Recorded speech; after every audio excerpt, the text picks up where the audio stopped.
다 나눠드리고.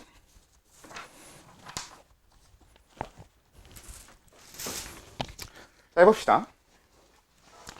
오늘부터는 이제 산염기, 우리 지난주에 산염기 운은 좀 띄우고, 지난 수업 때 살짝 운은 띄우고 끝났던 걸로 기억하긴 하는데요. 오늘 메인은 이제 오늘부터 쭉은 산염기가 되고요. 산염기가 뭐 솔직히 말해서 그렇게 어렵진 않다고 생각은 합니다, 저는. 그러니까 우리가 그 화학을 얘기할 때 지금 현재 구조의 1, 2, 3, 4단원을 해보면 아마 1단원이 제일 어려울 거예요. 당연히 제일 어렵고, 진짜 원래도 너무 어려웠었던 부분인데 하나도 바뀐 게 없어. 우리가 기대할 건 딱 하나예요. 그냥 이제 9등급제가 아니라 5등급제니까 좀 너무 어려운 킬러의 수는 필요 좀 덜 나와도 되겠죠. 그리고 이제 더 이상 수능 과목도 아니고요. 그리고 이제 한 학기에 한 과목을 끝내는 형태니까 범위가 넓잖아. 시험 범위가 좀 넓어, 기존에 보던 거에 비해서. 그러니까 엄청 어려운 문제는 안 나올 거야 정도만 기대할 수 있는 거고, 워낙 그래도 일단은 진짜 어렵습니다. 근데 뭐 내용적으로 어려운 건 없고 여러분들 해봐서 알지만 문제가 어려운 거고요. 그 다음이 4단원인데 4단원도 이제 많이 어렵다라고 해. 여기 산염기 파트가 많이 어렵다라고 하고요. 뭐 기존 수능 기준으로 여기도 이제 킬러가 하나 나오던 거니까, 나오던 곳이니까 그래서 되게 어려운 데인 건 맞는데, 근데 모르겠어. 저는, 그리고 저한테 좀 오래 배워서 수능 화학 준비하고 이런 학생들은 대부분 다 4단원이랑 1단원이 그렇게 같이 묶일 만큼 4단원이 어렵냐고 하면 아니라고 생각을 하거든, 다들. 왜냐면 4단원은 문제 푸는 방법이 정해져 있고요. 고민을 별로 안 해도 돼요. 그러니까 고민해서 시간을 짧게 만들 수는 있는데 그 고민해서 짧아지냐 아니냐의 차이가 그렇게 크지도 않고요. 고민할 시간에 그냥 계산 차력쇼를 해서 문제를 풀어낼 수도 있고요. 물론 이제 그럼 계산이 엄청 심해지긴 하는데, 그러니까 고민의 이유가 계산을 어떻게 하면 적게 하느냐의 문제인 거지. 그냥 뇌 하나도 안 쓰고 그냥 계산 차력쇼만 해도 답이 나오는 형태의 문제들이거든요. 왜? 푸는 구조가 정해져 있어. 어떻게 어느 길로 가서 어딜 가야 그 답을 구할 수 있는가가 정해져 있어. 1단원이 어렵다고 하는 건 그 길을 여러분들이 찾고 시작해야 돼요. 어떻게 풀어야 하는가가 문제의 시작인데, 4단원의 문제들은 어떻게 풀어야 될지는 이미 다 정해져 있고요. 그걸 조금이라도 계산을 덜 하고 풀 수 있는 그 방법이 결국은 이제 머리를 쓰는 영역이 됩니다. 물론 좀 커요. 4단원을 진짜 머리를 안 쓰고 계산 차력쇼를 하려면 미지수가 4개인데 식이 3개 나와서 미지수가 4개인 식 3개 연립방 정식을 풀고 있어야 되고 막 이렇게 되는데, 그러니까 계산 차력쇼가 미친놈이 되긴 하는데요. 근데 아무튼 이제 뇌를 안 쓰고 풀 수는 있다는 거지. 그러니까 풀이 방법에 대한 고민을 할 필요는 없다는 거예요. 근데 마찬가지로 얘도 그렇게까지 어려운 건 안 나올 거라는 기대를 좀 해볼 만하니까. 적당한 난이도로 나온다라고 했을 때 여기가 제일 어려울 거긴 해도 일단은 난 낫다. 여러분들이 아직 1단원은 제대로 어려운 문제를 안 풀어봐서 지금 이게 안 하다 할 수도 있는데요. 여러분 나중에 1단원은 어려운 문제 풀어보면 그래도 4단원은 좀 낫다는 게 얼마나 다행인지를 아시게 될 수도 있어요. 아무튼 그렇고요. 그에 비해서 우리 최근에 했던 3단원은 여러분들이 해봐서 알겠지만 개념이 어려워요. 그래서 개념이 좀 어렵고, 그러니까 우리 화학 평형이나 평형 이동이라는 것은 개념적으로 좀 어렵고요. 그렇기 때문에 계산적으로 그렇게 어렵게 내지는 않을 겁니다. 실제로 문제를 풀어보면 개념을 잘 알고 있는가가 더 중요하지, 어떻게 풀어야 되는가를 그렇게 계산적으로 고민할 영역은 거의 없을 겁니다. 그냥 몰롱도 계산할 줄 아냐 아니냐 정도의 문제로 그냥 쉽게 풀릴 거고요. 2단원은 여러분들 했던 그 분자 구조 그리는 거 있잖아요. 그것만 잘하면 다 풀리는 데고, 2단원은 기존에도 다 맞으라고, 여기서 틀리면 사람 아님, 화학하면 안 됨, 약간 이런 파트였어요. 물론 오히려 공부할 걸로 따지면 2단원이 제일 많기 때문에 여러분들이 분자 구조는 꾸준히 어떻게든 좀 마스터할 때까지 하긴 해야 되는데, 반대로 분자 구조만 마스터하고 나면 틀릴 일이 없는 파트, 이런 게 이제 또 좋은 점이라는 거죠. 이런 구조인데요. 아무튼 4단원의 제일 처음 내용은 우리 지난번에 이미 운을 띄웠던 물의 자동 이온화 반응입니다. 일단 구조상으로는 중화 반응의 역반응 볼 수 있어요. 그래서 우리 물의 자동이온화 반응을 적을 때 H2O 굳이 좀 나눠서 적을게요. H2O 더하기 H2O가 H3O 플러스 더하기 OH 마이너스 이렇게 됩니다. 근데 굳이 이걸 먼저 적는 이유가 뭐냐면요. 저렇게 나눠서 적는 이유가 뭐냐면 H2O를 두 개를 합쳐서 이 H2O로 적는 것보다는 이렇게 적었을 때 어떤 H2O가 H3O 플러스가 되고 나머지 H2O가 OH 마이너스가 되는 그 반응의 과정이 눈에 좀 잘 보이잖아. 물 두 개가 만나서 물 한 개는 H 플러스를 내보내서 OH 마이너스가 될 거고 나머지 물 한 개는 그 H 플러스를 받아서 H3O 플러스가 되겠네. 눈에 좀 보이잖아요. 그래서 그런 게 좀 익숙해지도록 이렇게 그려놓은 거고요. 그래서 이제 이게 물의 자동 이온화 반응이고 H3O 플러스 하이드로늄 이온 이에 대해서는 지난 수업에 설명을 했으니까 오늘은 무슨 얘기를 해볼 거냐면 얘의 평형상수 K에 대한 이야기를 해보려고 해요. 자, 여러분들이 아마 완벽하게 기억하지 못할 테니까 다시 한번 짚어보면 평형상수는 분모에는 반응물의 몰롱도 곱이 들어가는 거고 그 다음에 분자에는 생성물의 몰롱도 곱이 들어가는 거예요. 이걸 모르진 않을 거야. 이건 당연히 다 기억하고 있겠지. 근데 여기서 중요한 건 용매랑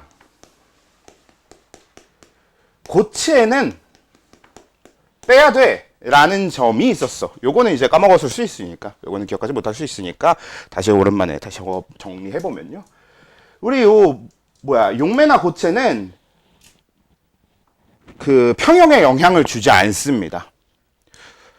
왜인지 잠깐 다시 짚어보면 고체의 경우에는 몰 농도 형태로 구할 수도 없고요. 애초에 고체는 고체가 얼만큼 많은가 고체가 얼만큼 적은가 보다는 그 고체 물질의 표면적이 얼만큼 물질들과 닿아 있는가 이런 게 더 반응 속도에 영향을 많이 주거든. 왜냐면 고체 자체는 보통 반응할 수 있는 상태가 아니에요. 고체는 보통 어떻게 하면서 반응을 하는 거냐면 고체가 물 혹은 액체와 만났을 때 그 고체가 녹으면서 반응할 수 있게 되고 그 반응할 수 있게 된 다음 반응해서 그 뒤로 흘러가는 구조로 되어 있단 말이야. 그래서 이 녹으면서의 과정을 한 번에 담을 수가 없으니까. 그래서 만약에 이 과정을 담아야 되면 처음부터 녹은 상태로 반응을 줄 거고요. 문제가 고체가 녹아있는, 그러니까 문제 물질에 AQ라고 적혀있지 않고 그냥 솔리드, 고체 상태로 주어져 있다고 하면 실제로 그 고체의 농도는 반응에 영향을 그래서 못 주게 됩니다. 간단하게 고체는, 그러니까 고체의 농도라고 하는 게 영향을 못 주는 이유가 고체 덩어리가 이만큼 있으면 표면에 있는 애들은 당장 반응에 영향을 주겠지. 당장 반응에 참여할 거고. 근데 안쪽에 있는 애들은 반응에 참여할 수 있어, 없어? 없잖아. 그러니까 고체는 농도가 얼마냐, 얼만큼 있냐, 이게 반응 속도랑 전혀 상관이 없는 거죠. 아무리 많아도 안쪽에 있는 애들은 반응에 참여를 안 할 텐데, 뭐, 당장. 그런 구조라서요, 고체는 영향을 안 주고요. 용매도 그냥 애들이 반응할 수 있게 공간을 제공하는 역할이 돼요.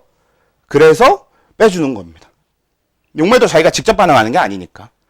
우리가 물에다가 이것저것 물질을 녹여서 반응을 해보면 그러면 그 물에 녹아있는 그 물질들끼리 반응해서 화학 반응이 일어나는 거지 물이 뭘 하진 않잖아요. 그런 얘기입니다. 그래서 용매나 고체는 일단 빼고 얘기를 하게 되는데 그럼 여기서 H2O 물이 있으니까 얘네가 용매냐? 근데 얘는 H2O가 용매는 아닙니다. 왜? 얘는 직접 H2O 본인이 다른 H2O한테 수소이온을 넘겨주는 방식의 반응을 하고 있는 거잖아요. 양성자를 넘겨주는 방식의 반응을 하는 거잖아요. 그래서 얘네들은 직접 참여하는 애들이기 때문에 K값을 구할 때 얘는 H2O의 몰농도의 제곱분에 H3O 플러스의 몰농도 곱하기 OH-의 몰농도 이렇게 식이 완성돼야 됩니다. 이게 일단 요 물의 자동이온화 반응에 대한 평형상수예요. 그리고 문제가 하나 생기는데 이렇게 구하잖아?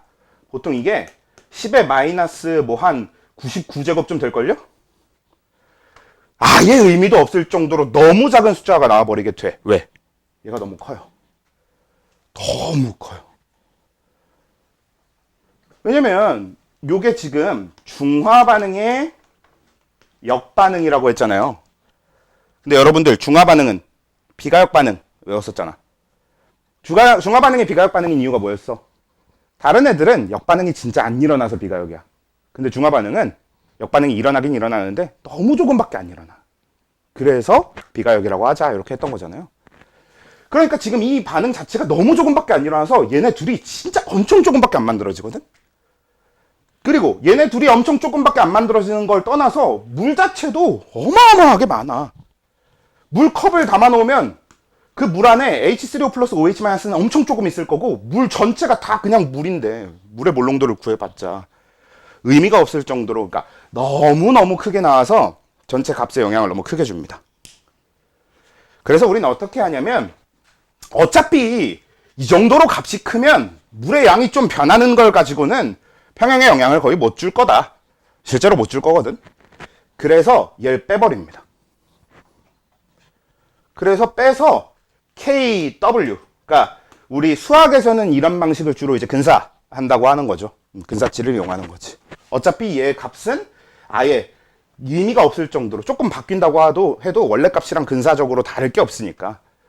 그래서 그냥 빼버리고 KW라는 걸 다시 만들어서 H3O 플러스 곱하기 OH 마이너스 요렇게 KW라고 하는 물의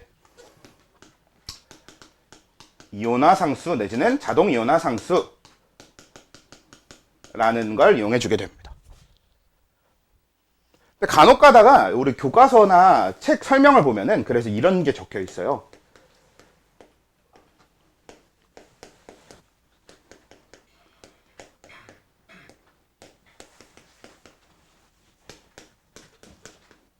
이렇게 적혀 있어.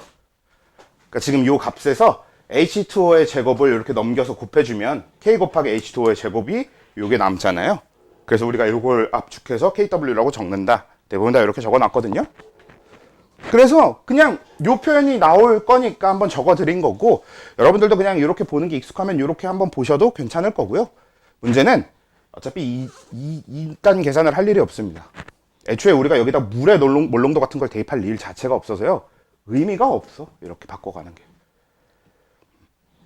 요게 계산하려고 만든 게 아니라 그냥 표현하려고 만든 거에 가까워서요.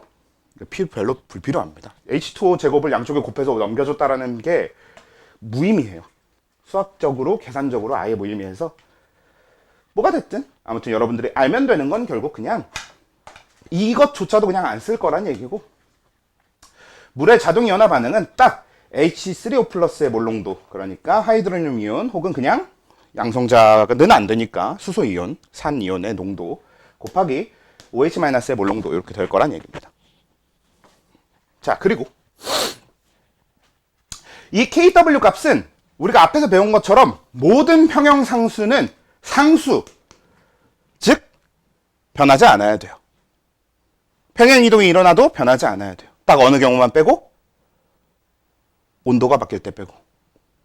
그래서 이 KW도 온도의 영향만 받는 거고, 그러니까 온도가 바뀌면 KW 값이 바뀌긴 하는데요. 온도가 일정하면 KW 값이 일정하게 되거든요. 그래서 아예 0도씨 기준으로 생각하면 KW 값이 10의 마이너스 14제곱으로 정해져 있습니다. 그리고 이게 너무 조금밖에 안 일어난다고 얘기한 이유예요. 진짜 조금밖에 안 일어나. 10의 마이너스 14제곱 이렇게 나와. 그래서 저기 만약에 분모에다가 물의 몰롱도 같은 걸 갖다 놓으면 아까 적은 것처럼 막 10의 마이너스 99제곱 막 이런 식이 되는 거예요. 그래서 딱 요 정도가 우리가 0도씨를 기준으로 생각할 수 있는 디폴트 기본 값이 되는 거고. 자, 그러면 여기서 또 이 반응식에 대해서 이해해줘야 되는 포인트가 뭐가 될 거냐면요. 물이랑 물이 만나서 정확하게 H3O 플러스 하나, OH 마이너스 하나씩을 만드는 구조니까 우리가 알고 있는 일반적인 물은 어떻게 되겠어? H3O 플러스의 양과 OH 마이너스의 양이 어때야 돼? 둘이 같아야 되지. 얘 한 개 만들어질 때마다 얘도 한 개가 같이 만들어지는 구조잖아요. 그러니까 얘의 개수와 얘의 개수가 완전히 같아야 되잖아요. 그래서 어떻게 돼 그러면? 얘 몰수와 얘 몰수가 같아야 돼. 그렇다는 얘기는 얘 몰롱도랑 얘 몰롱도도 같을 거란 얘기예요. 근데 둘의 몰롱도 곱이 10의 마이너스 14제곱이어야 되거든요. 그럼 각각의 몰롱도가 몇이어야 되게?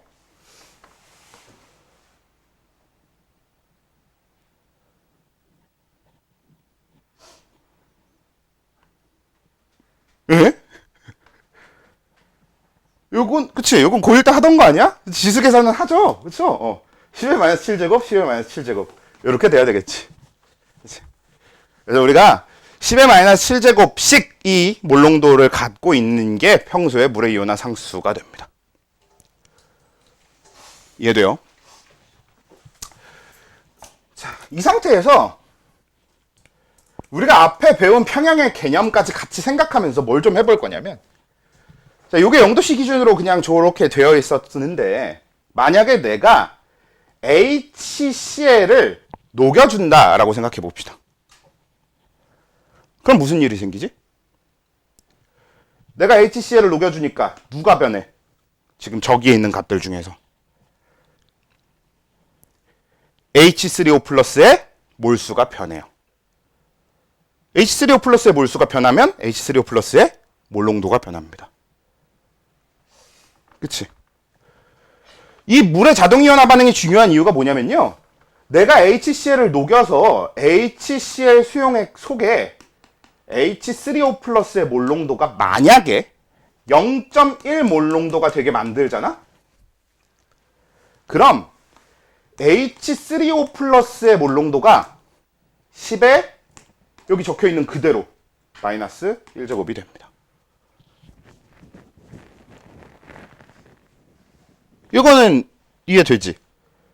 왜? HCl이라고 하는 건 H 플러스를 하나씩 내놓는 애잖아요. 그치? 그래서 우리가 HCl 자체의 몰농도가 0.1 몰농도가 되게 만들고, 그래서 H3O 플러스의 몰농도가 0.1 몰농도가 되게 만들면 그냥 H3O 플러스 몰농도 10의 마이너스 1제곱, 이건 그냥 당연하게 우리가 넣어준 만큼 변한 거야. 근데 우리가 넣어준 건 H3O 플러스니까 H3O 플러스의 몰농도가 변하는 건 알겠거든? 근데 저 평형에 의하면 모두 같이 변해야 되냐? OH-의 몰농도도 10의 마이너스 13제곱으로 같이 변하게 됩니다.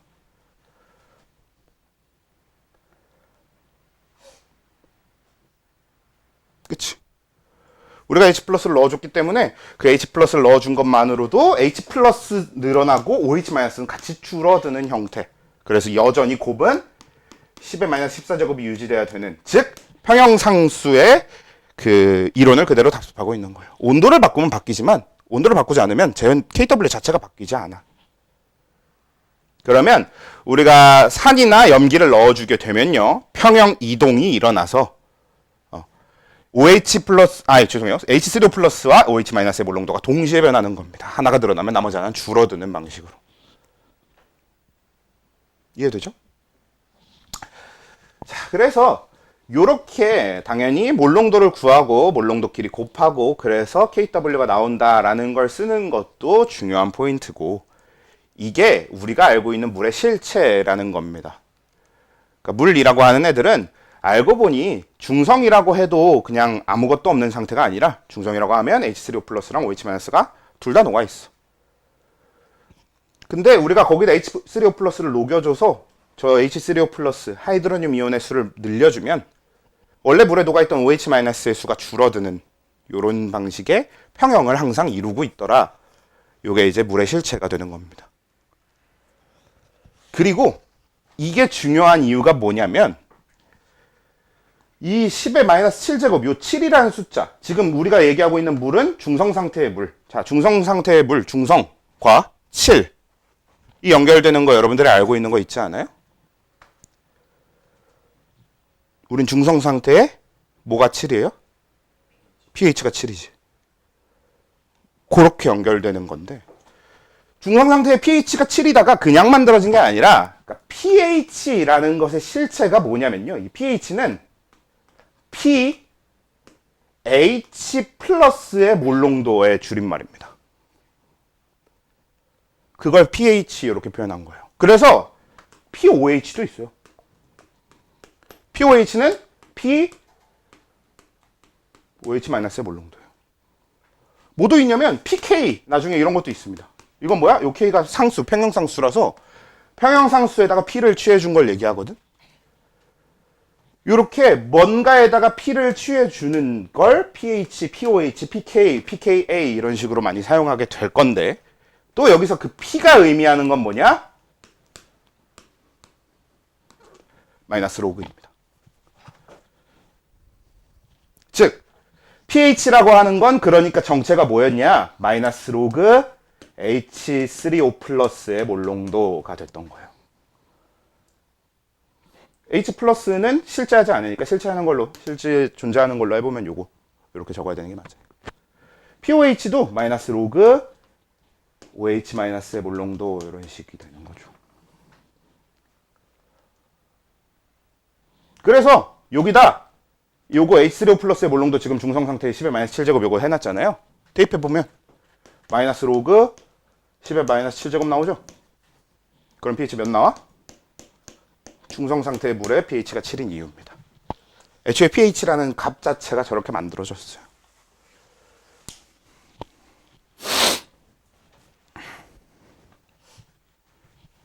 자, 그래서 여러분들은 이게 익숙해지셔야 합니다. 이게 여러분들이 꼭 과학을 하지 않아도 통계학을 하든 수학을 하든 이런 그 수학적인 어떤 분야에 들어오게 되면요. 규칙성을 찾기 위해서 그래프를 그리는 일이 흔해져요. 근데 우리가 그래프를 그려놨을 때 그냥 주어진 수치로 그래프를 그렸더니 어떤 규칙성, 의미 있는 어떤 법칙을 찾기가 너무 어려운 거야. 그런 일이 많거든요. 그럴 때 어떤 식의 그 치환을 많이 하냐면요. 우리가 로그 스케일이라고 하는데 그렇게 숫자들의 규칙성을 안 보일 때는 숫자에다가 다 로그를 취해버려서 그래프를 그리면 규칙성이 생기는 경우가 상당히 많습니다.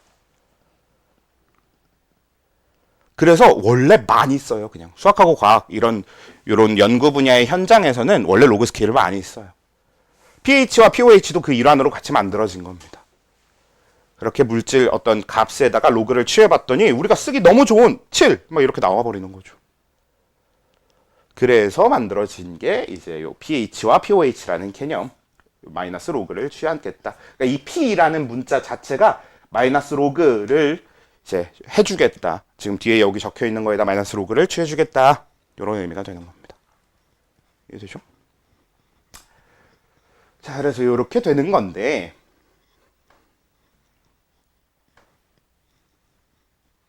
그러면 이제 몇 가지 간단한 계산을 해봅시다. 자, 이런 중성 상태의 물 말고 만약에 내가 HCl 방금 준비한 고놈 얘기해볼까요? HCl 수용액을 가져왔어. 근데 내가 이 HCl 수용액을 0.2는 너무 계산이 힘들어지니까 0.01몰 농도가 되는 수용액 HCl 0.01몰 농도짜리 수용액을 준비했어.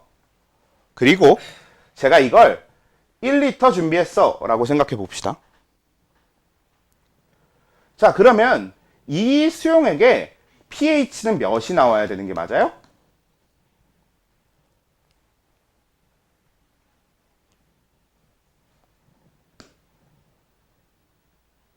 가 나와야 되는 게 맞겠지. 이젠 계산할 수 있다. 여러분들은 이제 pH를 꼭 pH 메터 측정기로 측정하지 않고도 계산할 수 있게 된 겁니다. 몰농도만 알면 돼. 그래서 pH가 2잖아? 근데 이게 무슨 뜻이야? 결국 지금 H3O 플러스의 몰농도가, 즉 HCl의 몰농도가 0.01이면 요게 들어있는 H3O 플러스의 몰농도도 그냥 0.01인 거거든. 그치? 그래서 이렇게 해결이 된 건데, 근데 그럼 지금 이 수용액은 산성 수용액이니까 OH-가 없어? 그거 아니라고 했죠.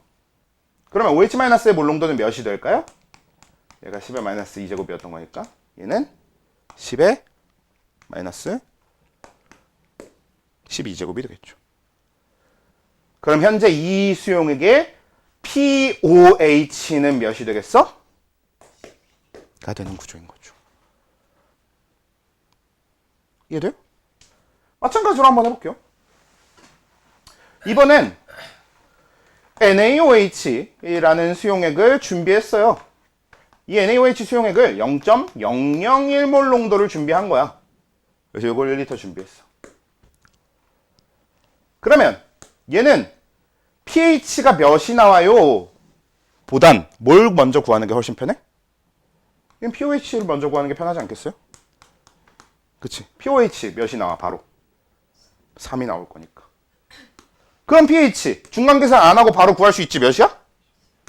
즉 뭐예요? pH 더하기 pOH가 뭐여야 되는 구조야? 14여야 되는 구조죠. 애초에 둘의 몰농도 곱이 10의 마이너스 14제곱이면 둘 다 마이너스 로그를 취해준 상태에서 나와야 되는 건 뭐예요? 로그 계산은 서로 더해주면 곱해줘야 되는 구조잖아. 그치? 그러니까 이렇게 나오는 거죠. 그래서 우린 pH 더하기 pOH가 14여야 되고, 그리고 그게 pH는 낮을수록 산성이 강해지고 커질수록 염기성이 강해지고 7일 때가 중성인 이유가 되는 거죠. 원래 그런 수치인 겁니다. H3O 플러스의 몰농도에다가 마이너스 로그를 취해놨고, 그리고 그 H3O 플러스의 몰농도는 OH 마이너스와 함께 평형을 이루게 되니까. 요렇게가 우리 pH와 pOH라고 하는 수치들에 대한 한 호흡의 어떤 설명이 되는 거죠. 여러분들이 이제 이런 계산 많이 하게 될 거예요. 만약에 조건을 좀 바꿔준다고 생각해봐. 자, 이 상태에서 똑같이 HCl 수용액 0.01몰 농도를 준비했는데 얘가 2리터야. 그럼 얘는 pH가 몇이 나올 것 같아요?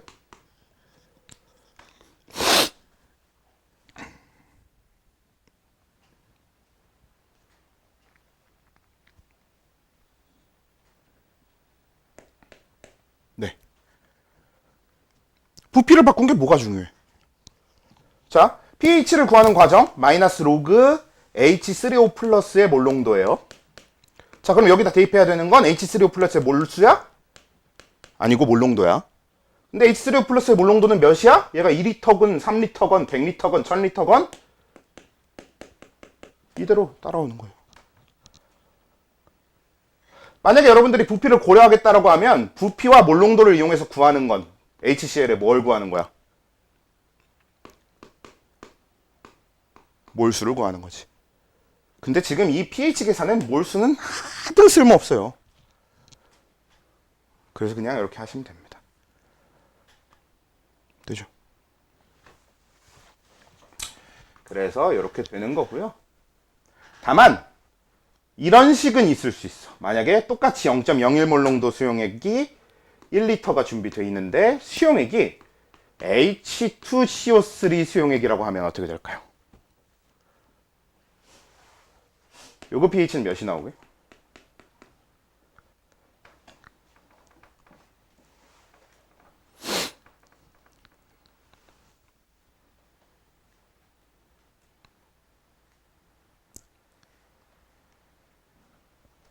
계산해 볼까요? H3O 플러스의 몰농도를 먼저 계산해야 되는데, 자, H2CO3 자체의 몰농도가 0.01이거든? 문제는 H2CO3 하나당 H 플러스가 몇 개씩 나오는 구조예요?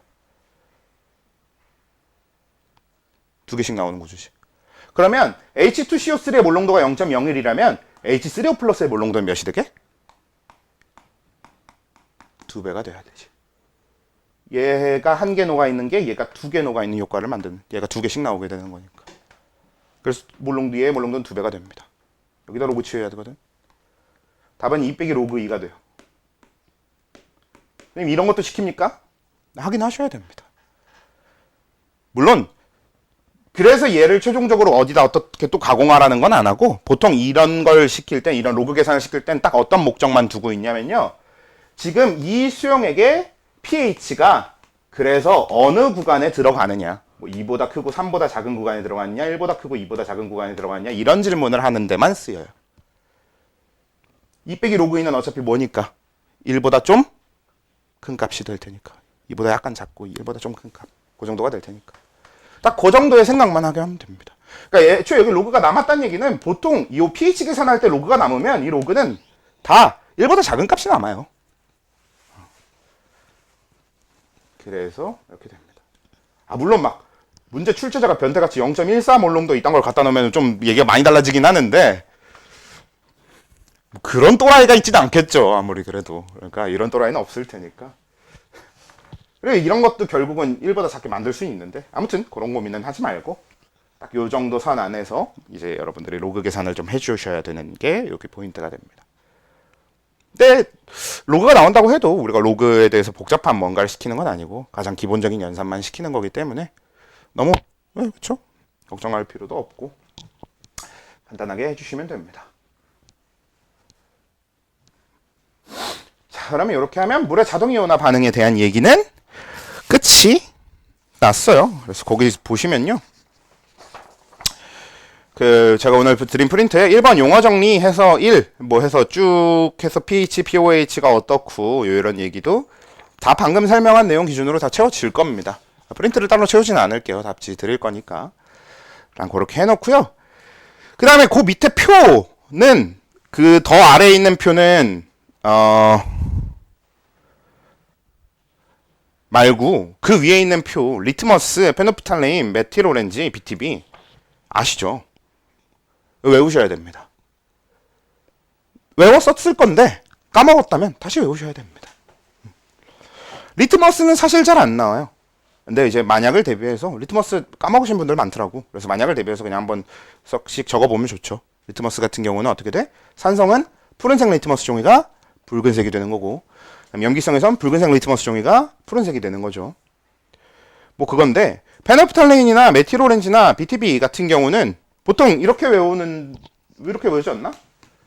무무, 빨, 주, 노, 초, 파 이렇게 앞에 무무 2개 붙인 다음에 파란색까지 무지개 색깔 순서대로 하고 보통 이렇게 외우지 않아요? 요렇게가 페놀프탈레인, 요렇게가 메틸오렌지, 요렇게가 BTB 이렇게 하면, 그리고 항상 모든 게 산, 중성, 염기성 순서로 잡아 놓으면 이게 제일 편한 것 같은데, 저는 이렇게 외우는 게 제일 편한 것 같았어요. 여러분들은 체감이 어떨지 모르겠는데, 그러니까 모든 게 산, 중성, 염기 순서고 이렇게 3개씩 묶어 놓으면 페노프탈레인은 산에서 무색, 중성에서 무색, 염기성에서 빨간색. 메틸오렌지 같은 경우는 산에서 빨간색, 중성에서 주황색, 염기성에서 노란색. 이거는 사실 빨간색, 노란색, 노란색 이렇게 표현하는 경우도 있긴 있는데요. 애초에 원래 중성 색깔이라는 게 없어요. 여러분들이 이거 보면 알겠지만 중성 색깔이라고 하는 건 원래 양쪽의 중간 색깔입니다. 여기도 중성 색깔이라는 게 양쪽의 중간 색깔이에요.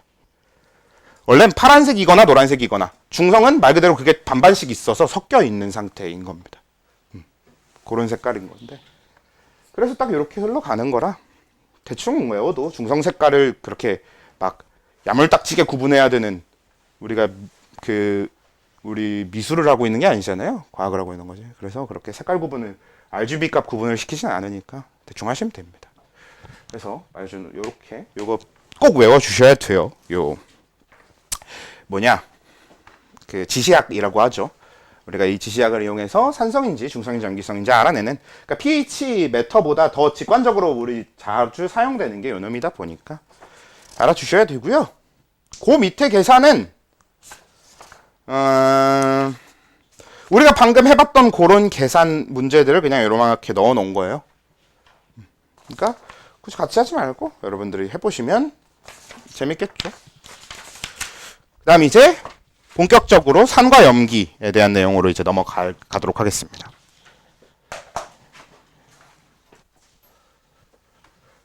자,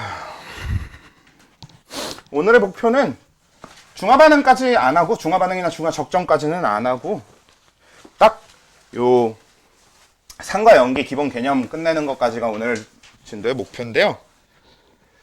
산염기가 여러분들 아는 대로 한번 그냥 쓱 정리해 봅시다. 산, 염기, 뭡니까? 좀 더 가운데 쪽으로 갑시다. 산은 뭐고, 산이 갖는 특징, 염기가 갖는 특징.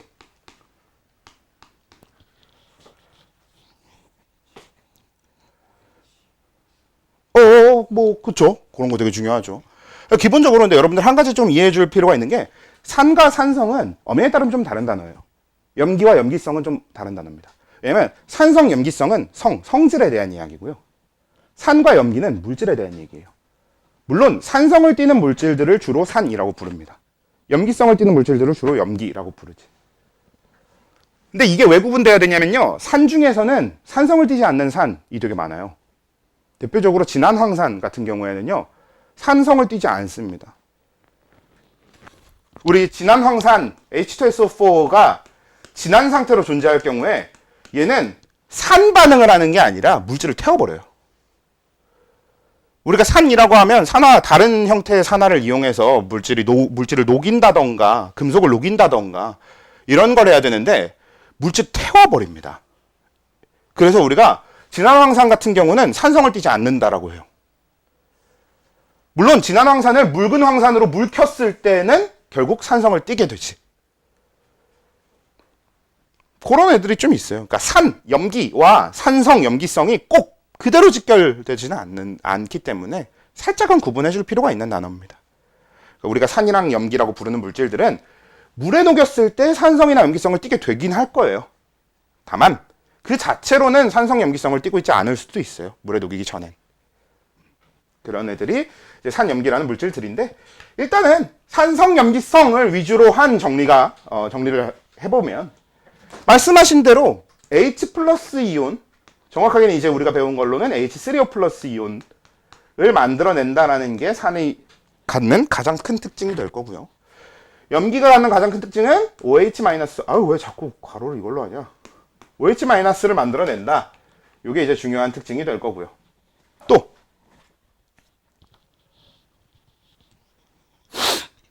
그냥 아는 거, 여러분들 배웠던 거. 맛? 얘 무슨 맛? 신맛? 얘는? 쓴맛. 물론 맛이 제일 안 중요합니다. 우리가 뭐 산염기를 맛을 볼 일은 없으니까. 근데 그래도 우리가 산이나 염기에 대해서 기본적인 어떤 특징을 캐치할 때 이 맛은 되게 중요한 그래도 쓰기 좋은 정보니까 같이 써놓긴 하고요. 또?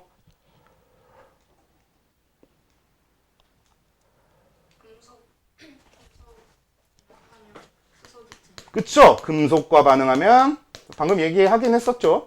이거 되게 중요합니다. 수소기체 발생. 이제 좀 고급지게 표현해 봅시다. 여러분들 원래 수소기체 발생 예전에는 식에다가 이렇게 많이 적지 않았어요? 근데 우리 이제 화학 공부한 사람들이잖아요. 유식하게 이렇게 적어야죠. 네. 이렇게. 실제로 저렇게 표시하는 겁니다. 수소기체 발생. 다음에 탄산칼슘. 그것도 아주 중요하죠. CaCO3, 즉 탄산칼슘과 반응하면 뭐 발생이에요 이거? 그쵸? 이산화탄소 기체 발생. 요 두 개는 문제에 아주 자주 등장하게 되는 식들이에요. 그러니까 쟤네들은 개념적으로 쟤네를 알아야 된다기보다는 저 식들을 많이 이용해서 문제를 냅니다. 그래서 그냥 알아두는 게 여러모로 신상에 이루어요. 여러분들의 그냥 성적에 이롭습니다. 그래서 일단은 정리해두고 또 산의 공통적인 특징은 사실 저 정도면 그렇죠, 충분한 것 같고요. 염기성은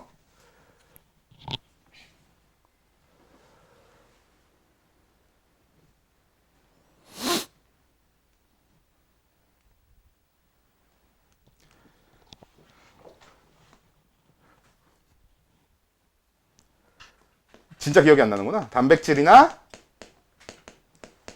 지방을 녹임. 그래서 보통 염기성 성분들은 우리가 염기성 성분을 만지게 되면요 미끌미끌합니다.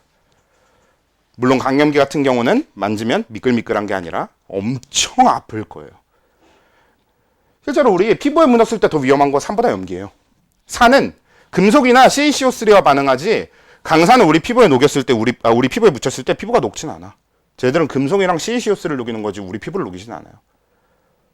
물론 그 외에 엄청나게 많은 것에 데미지를 줘서 결국은 몸에 안 좋은 건 마찬가지고 결국은 위험한 건 마찬가지긴 한데요. 근데 산 자체가 직접적으로 우리 피부 조직을 녹인다던가 하는 개념은 아닙니다. 근데 염기는 녹여요.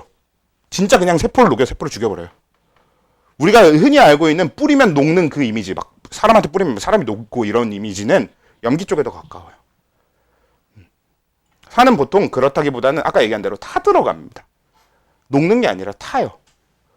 그게 좀 더 맞거든요.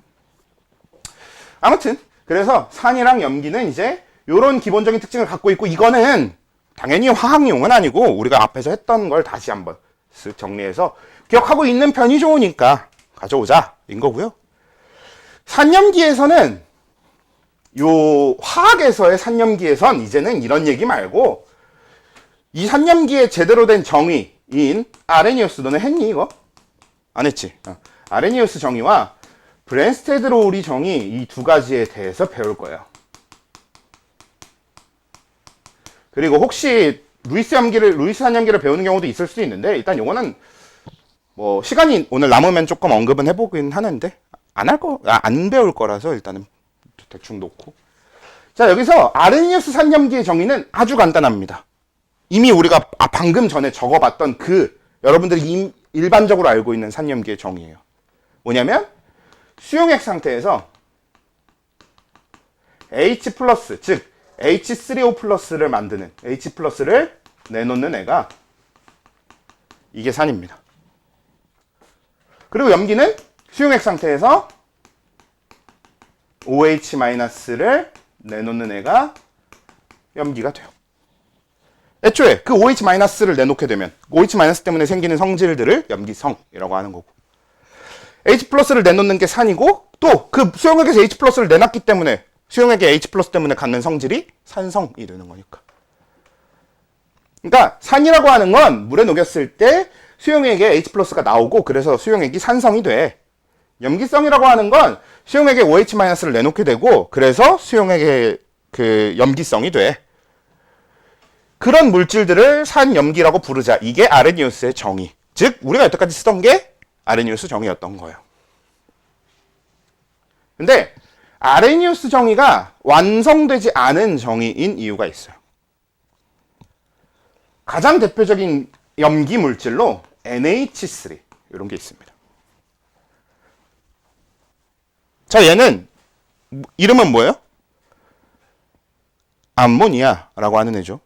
근데 암모니아는 산성이게 염기성이게, 그러니까 산이게 염기게 염기입니다. 근데 왜 염기예요? 내놓을 OH-가 없는데. 그치? 물론 실험해보면 실험 결과 OH-가 나오거든요.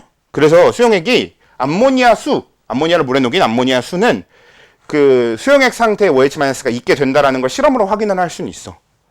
근데 우리가 지금 하고자 하는 얘기는 그래서 NH3가 염기라고 정의할 수 있느냐라는 이런 문제에 대한 얘기예요. 근데 얘는 NO를 OH-가 없단 말이야.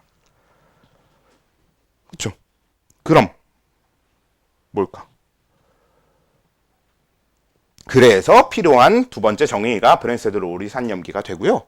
실제로 이 브랜스테드-로우리 산염기는 엄청나게 거의 완벽한 정의가 돼요. 물론 저기서 더 확장된 루이스 정의까지가 가야 모든 산염기를 다 정의할 수 있게 되는 건 맞는데요.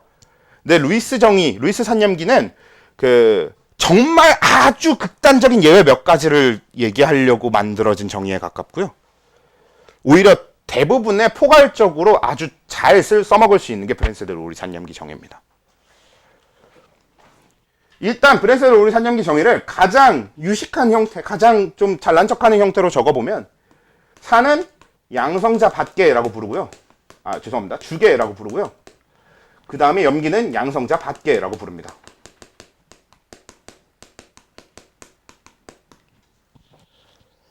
이걸 좀 우리가 보기 편하게 표현하자 그러면 얘는 화학 반응에서 H+를 주는 물질들을 산이라고 부르겠다라고 하는 거고, 우리가 화학 반응에서 H+를 받는 역할을 하는 애들을 염기라고 보자고 하는 거죠.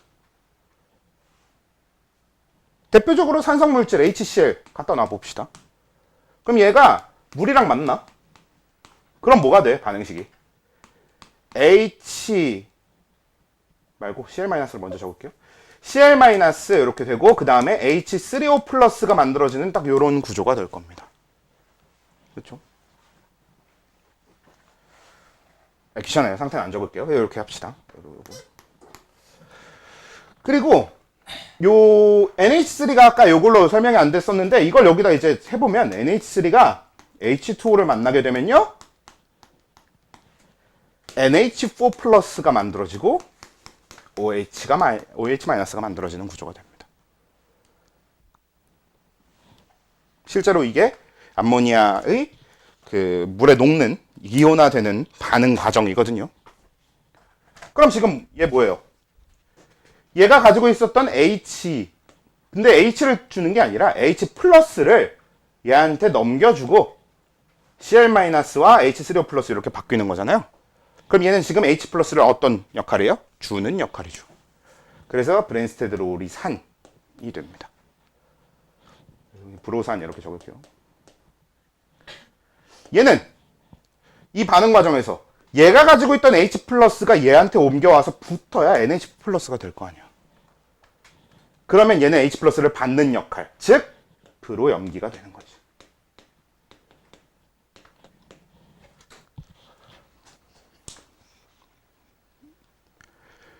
이래서 생기는 재밌는 포인트가 있는데 뭐냐면 아레니우스산과 브랜스테드 롤이산은 지금 보시는 것처럼 확장 개념입니다.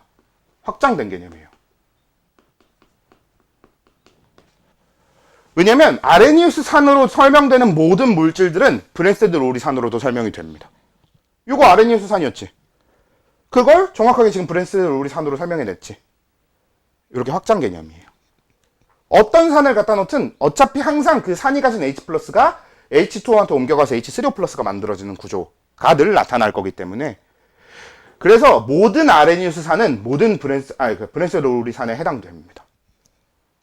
그래서 이 확장 개념이고 반대는 아니고. 그러니까 집합 표현을 해보면 아레니우스산이 브랜스테드 롤이산의 부분 집합인 요렇게 되는 개념이에요. 그래서 모든 아레니우스산은 다 브랜스테드 롤이산이거든요. 근데 이 둘은 병치입니다. 동시에 써야 돼요. 심지어 아마 교집합이 없을 거예요. 왜? 뭐냐면 지금 이거 NH3를 브랜스테드 롤이 섬기로 브랜스테드 롤이 염기로 설명하는 걸 봤잖아요. 근데 문제가 얘를 NH3를 저 아레니우스 염기로 설명하려고 하면 안 되는 건 아까 얘기했잖아요. 다른 아레니우스 염기 가져와 볼게. NaOH. 자, 이거 물에 녹이잖아? 그럼 이 반응 과정은 뭐가 되냐면 그냥 Na 플러스 AQ와 OH 마이너스 AQ와 그냥 물은 이때든 그냥 용매예요. 반응에 참여하지 않아요. 그러니까 얘는 안 적어도 돼. 이게 그냥 끝이야. 염기의 이온화 반응은 반응이라기보다는 그냥 진짜 그냥 이온화 되는 게 끝이거든요. 그러니까 뭐가 안 돼? 브랜스테드 롤의 염기. 양성자를 받는 구조를 설명할 수 없어요. 그래서 얘는 어떤 애들은 아레니우스 염기고 어떤 애들은 브랜스테드 롤의 염기로 아예 구분이 되는 구조가 염기 쪽에서의 정의 구조고요. 근데 산 쪽에서의 정의 구조는 모든 아레니우스 산은 전부 브랜스테드 롤이 산에 해당됩니다. 그래서 우리가 두 가지 정의가 다 중요하고 두 가지 개념을 다 이용해주게 돼야 되는 이유가 돼요. 자, 그리고 이 브랜스테드 롤이 산염기가 과학에서 과학사의 역사 한 획을 그은 아주 중요한 엄청나게 많은 후의 발견들을 만들어내게 되는데 그걸 일일이 다 화학에서 다루긴 힘들고 나중에 이제 여러분들 2학기나 더 뒤에 과정에서 배우게 되긴 할 거거든요. 그럼 당장 우리가 딱 다뤄야 되는 영역까지만 다뤄보면 지금 얘가 브랜스테드 롤이 산이잖아. 얘 뭐예요? 지금 얘가 양성자 주계 지금 H 플러스를 주는 역할을 하고 있지. 근데 얘는 지금 그럼 무슨 역할을 하고 있게? 받는 역할을 하고 있어요. 그러면 이 시기에서 얘는 뭐가 돼요? 브랜스테드 롤이 염기가 됩니다. 여기서 뭐예요? 얘는 H 플러스를 얘한테 주는 역할을 하고 있잖아. 그럼 얘는 뭐예요? 브랜스테드 롤이 산이 됩니다. 이렇게 이제 브랜스테드 롤이 산 염기에서는 상대적으로 산 염기를 띠는 애들이 나타나기 시작해. 원래 본인이 기본적인 산이거나 기본적인 염기인 애들이 아니라요. 반응식의 구조상 산이나 염기가 되는 애들이 생깁니다. 요게 브랜스테드 롤이 산 염기의 아주 중요한 포인트 중에 하나. 특히나 지금 보시는 것처럼 물은 위에선 브랜스테드 롤이 염기고 아래는 브랜스테드 롤이 산으로 작용하잖아요. 이런 애들을 우리가 양쪽성 물질이라고 하거든. 즉 산이랑 반응시키냐 염기랑 반응시키냐에 따라서 본인이 산이랑 반응할 땐 염기로, 염기랑 반응할 땐 산으로 바뀔 수 있는 물질들이 있어요.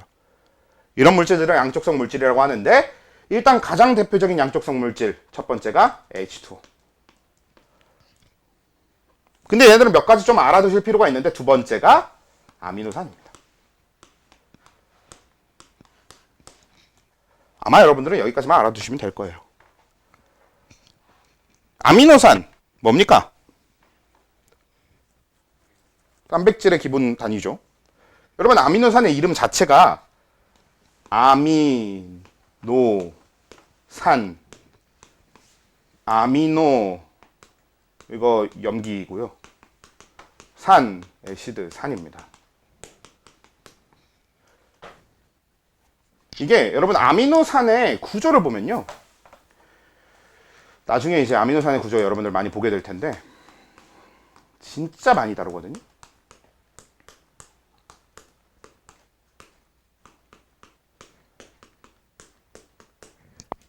이게 아미노산의 구조예요. 자, 요 R은 뭐냐면, R이라는 뭐가 있는 게 아니라 저 R에 뭐가 오냐에 따라서 아미노산의 종류가 바뀝니다. 그리고 아미노산의 종류가 뭐 20가지라고 하죠, 보통. 사람이 사용하는 아미노산이 보통 한 20가지 정도가 되는데, 그 20가지가 다 이 R에 뭐가 오느냐에 따라서 바뀌는 거야. 하나씩 오는 게 아니라 여기 막 엄청 크게 뭐가 많이 올 수도 있고 조금만 올 수도 있고, 이런 식으로 여기 뭐가 오냐가 종류를 결정하는 거면, 나머지 여기는 모든 아미노산이 다 공통적으로 갖고 있는 구조거든. 여기서 이거 뭐예요? 우리 앞에서 이미 한번 다뤄본 적 있는 카복시기라고 해서 아세트산한테 있었던 구조, 즉 산성기입니다. 원래 모든 물질은 이 카복시기를 가지면 산성이 돼요, 아세트산처럼. 그리고 요거 NH2 있지, 요거 H 하나가 탄소로 바뀌어서 이렇게 결합했을 뿐 원래 NH3가 갖는 성질을 그래서 그대로 다 갖습니다. 즉 NH3 뭐예요? 염기입니다. 우리가 이 염기성기를 아민기라고 해요. 그리고 여기 산성기는 원래 카복시기라고 하지만 그냥 산, 아민산, 아미노산이라는 이름이 만들어진 거예요. 그렇게. 그래서 원래 양쪽성 물질입니다, 원래부터가. 그래서 아미노산이, 우리가 아미노산이 산성일 거라는 건 이름부터 잘 알긴 아는데, 실제로 아미노산은 염기성 물질이랑 섞어 놓으면 산성으로 작용하고요, 산성 물질이랑 섞어 놓으면 염기성으로 작용해요. 양쪽 다 작용할 수 있는 물질입니다. 그래서 이렇게 아미노산이 돼. 그리고 그게 여러분들 아직은 들어본 적 없을 수도 있는데, 아마 아니다, 1학년 때 여러분 다루지 않았어요? 효소는 pH에 민감하다, 1학년 때 다루잖아. 그 이유예요. 이게 효소는 단백질이고, 단백질은 아미노산이 구조고, 아미노산 자체가 산성 산성 염기성 양쪽성 물질이라 굉장히 pH에 민감할 수밖에 없는 구조입니다. 아무튼 그래서 여러분들이 알아두면 좋은 양속성 물질 이 두 가지면 됩니다. 물론 세 번째, 나중에 여러분들이 이제 HCO3 이딴 것도, 마이너스 이런 것도 다루긴 다룰 텐데, 그런 건 일단 패스. 이 정도만 알면 돼. 요 HCO3, 요 놈은 나중에 여러분들이 배울 텐데, 개인적으로 제가 우리 몸 안에 있는 물질 중에 제일 좋아하는 물질이긴 해요. 참 재밌어, 이 HCO3에 대해서 배우는 게. 요게 HCO3-라는 물질이 우리 혈액을 일정 pH로 유지해주는 키워드입니다. 우리 혈액은 산성 물질을 많이 막든 염기성 물질을 많이 먹든 산성화, 염기성화가 잘 안 일어나요. 그 조절을 얘가 해줘. 그런 아주 재밌는 애라서, 그러니까 생명하고 화학을 동시에 딱 접목시키는 아주 그 격전 구간의 재미를 느끼게 해주는 애라서 전 참 좋아합니다. 보통 내가 좋아하는 거 애들이 싫어하더라고. 뺄게요 일단. 그래서 이렇게 되고요. 얼추 하려는 얘기는 다 끝났는데, 아직 시간이 좀 남았으니까, 그러면 요거까지 딱 하고 끝내면 되겠다. 양쪽성 물질 말고도 여기 개념이 하나 더 남아 있는데요. 자, 여러분들이 그냥 한번 맞춰봐. Cl-는 어때요? 지금 여러분들이 보고 있는 이 시간에서 Cl-도 뭐가 될 수 있지 않아?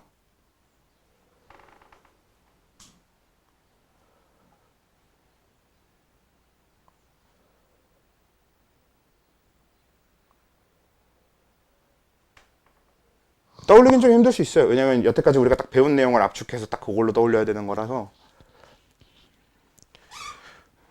이제 막 배운 게 그렇게 같이 압축이 되기가 쉽진 않으니까 떠올리기 어려울 수는 있는데 CL-는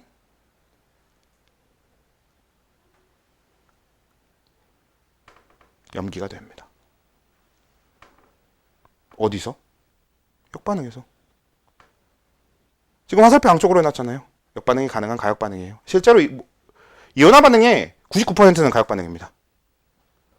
그래서 이게 당연히 가역이기 때문에 다시 돌아갈 수 있는데 CL-가 다시 돌아갈 땐 이번에 다시 돌아가는 역반응에서는 어떻게 돼요? 어떤 구조로 되어 있는 거야? 오히려 얘가 H+를 얘한테 줘야 얘가 HCl이 되고 얘가 H2O로 되돌아갈 수 있는 구조잖아요. 그래서 역반응에서 얘가 염기가 되고 요놈이 산이 됩니다. 그리고 뭐도 마찬가지야. 그럼 밑에 NH4+ 여기도 마찬가지겠죠. 여기도 결국은 얘가 산이 되고 얘가 염기가 돼요. 어떻게니까 요 H+를 여기한테 줘야 요렇게 돌아가니까요. 이걸 브랜스테드 로리 산염기에서만 존재하는 무슨 개념이라고 하냐면 지금 이 CL-는 정확하게 여기서 이 CL-의 짝꿍을 찾으면 누구야? 누구라고 할 거야? 여러분 CL-랑 H2O랑 짝꿍이라고 할 거예요? 그러진 않을 거 아니에요? HCl의 짝꿍이 HCl-. 그래서 얘를 짝염기 이렇게 부르고요. H3O+가 H2O의 짝이기 때문에 얘가 짝산이 됩니다. 그래서 어떤 구조가 생기냐면 산의 짝은 염기가 되고 염기의 짝은 산이 됩니다.가 성립하게 돼요. 이게 짝산 짝염기라고 하는 개념이 됩니다.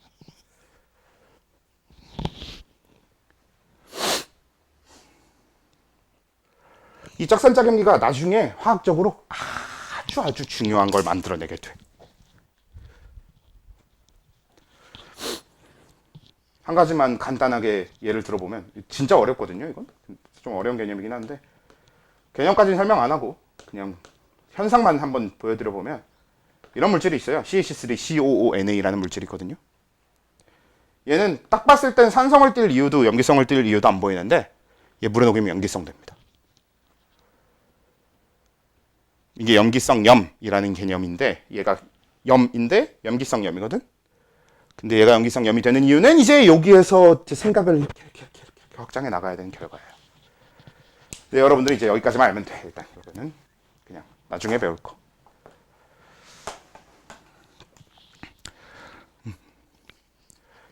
여러분들이 첫 학년이라서 저도 약간 지금 요 내용이 여러분이 배워야 될 내용 안에 들어있긴 하거든요. 단지 1학기 때 할 화학 안에 없는 거고 뒤에 내용엔 있어. 근데 그 순서 정립이 저도 잘 아직 안 돼 있는 상태여가지고 정확하게 2학기 때 배울 거예요, 고3 때 배울 거예요는 뭐 얘기는 못 해주겠는데 아무튼 뒤에 배울 거예요.는 배우긴 배울 겁니다. 선택을 했으면. 아무튼 우리는 딱 여기까지만 알면 되고 오늘은 여기까지만 할게요 하면 지금 드림 프린트 기준으로 어느 정도까지의 설명이 끝난 거냐면 중화 반응과 중화 적정 끝 전까지 다 설명이 된 건데 지금 잠깐 답지를 드릴게요. 먼저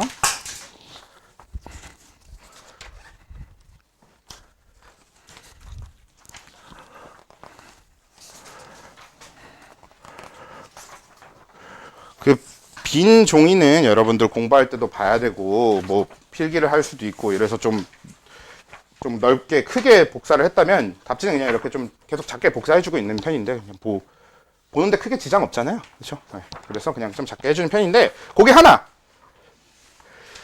그 지금 답지 보시면요 2번 산과 염기 거기 보시면 그 당구장 표시 브랜스테드 로리 정의와 아레니우스 정의의 관계 밑에 비어 있어요. 이게 지금 답지인데 비어 있는 거라서 여러분들이 좀 적으셔야 되거든요.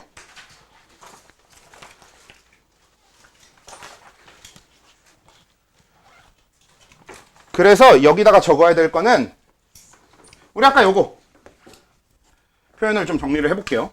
거기다 적어야 될 내용이 곧 모든 아레니우스산은 모두 브랜스테드 로리산에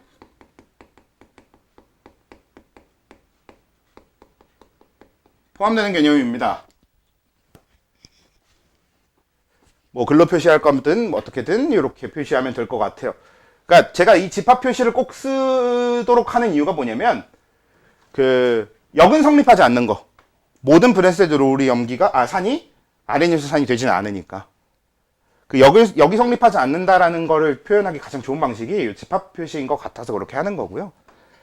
만약에 저는 집합 표시가 너무 싫습니다 하시면 모든 RNU에서 사는 브랜스테드 롤이 산이지만 모든 브랜스테드 롤이 산이 RNU에서 산이 아니다. 이렇게 길게 그냥 적으셔도 괜찮을 것 같아요.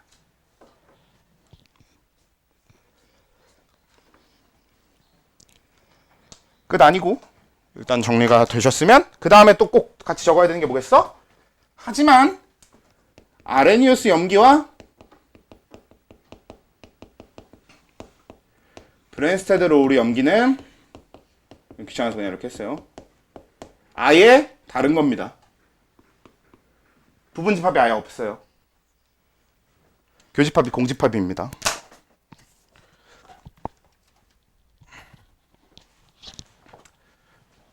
우리가 아레니우스 염기로 설명할 수 있는 것과 브랜스테드 롤의 염기로 설명할 수 있는 염기가 완전히 구별된다라는 거.